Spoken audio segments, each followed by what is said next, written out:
For most small businesses, the single most impactful thing that you can do to grow your business is to become a well-known, valued authority in your industry. See, the better known that you are, the more people will want to connect with you, do business with you, and refer you to customers. But how do you do that?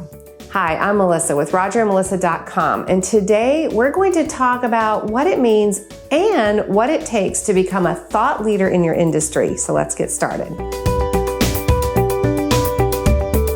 Let me tell you just a little story about a truck that got stuck in a tunnel, wedged under the bridge because it was too tall, half in and half out.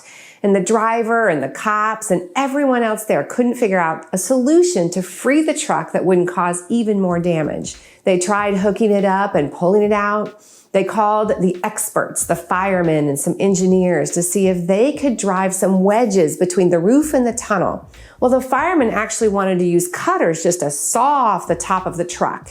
The engineers said that the bridge could collapse if the wedges affected the integrity of the structure of the bridge. And then a little girl came along with her dad. Kind of with a nonchalant tone, she kind of walked up to these experts and she just simply suggested, "Why don't you let the air out of the tires?" See, it's that other option, the new perspective, sometimes simply thinking a bit outside the box that solve the problem more efficiently and with less damage to the truck or the bridge. In this situation, that little girl was the innovative thought leader, and all the firemen and the experts followed her lead. The same needs to be true for you and your business. You need to be the thought leader that others want to follow. So what does it take to be a thought leader?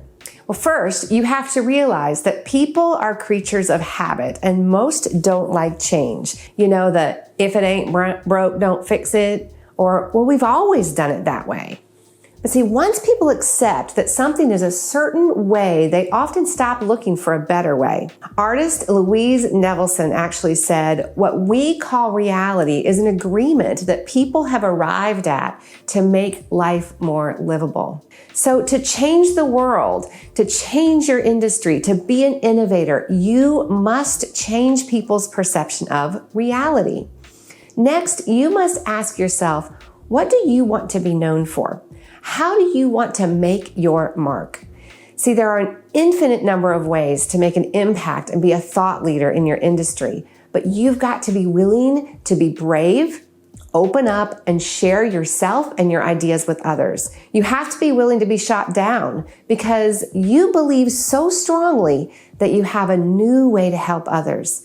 Don't be a commodity. You have to stand out. You may even need to fight for what you believe. No one is born great, and many have more impressive credentials than you. They may even have more expertise than you.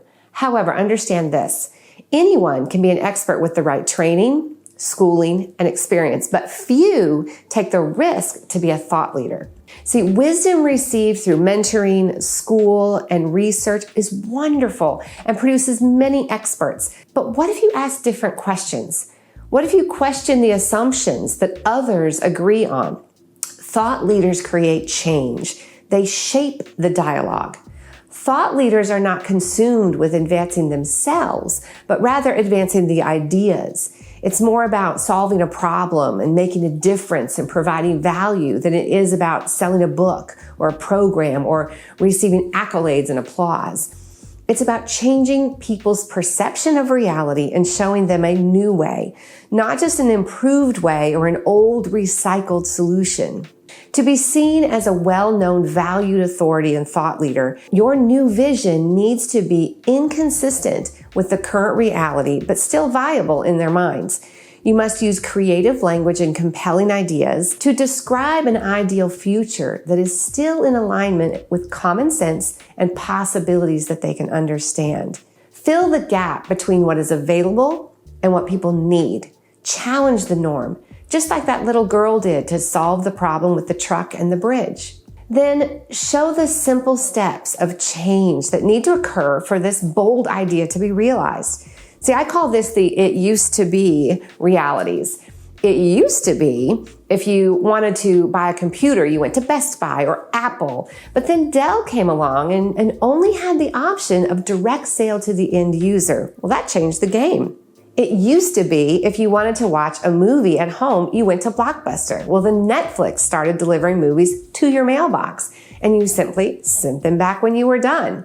You see, there's always another option, a new and innovative way to do something, deliver something. It might be good, it might not. But thought leaders and innovators, they question what others have accepted. They kind of shift the paradigm and look at things from all angles and then search for alternatives, new ways, new strategies. Then they think through it, they do research, and even try out the new strategies to see if they're superior to the norm. And if they are, they implement and then shout it out to the world. Now, next week, we're going to give you some practical strategies that you can start implementing right away in order to set yourself up as an innovative, valued authority and thought leader in your industry. I'll link it to the cards once it's posted. It all boils down to this. Being the valued authority and thought leader is the best strategy to getting others to want to connect to you and want to work with you. Now, if you're new here, be sure to subscribe so you don't miss out on any of our content to help you grow your business. And also stay connected to all of our content and events by joining our Facebook group, Rodger and Melissa. Now, there's a link in the descriptions below. And as always, take care of you and take care of your business.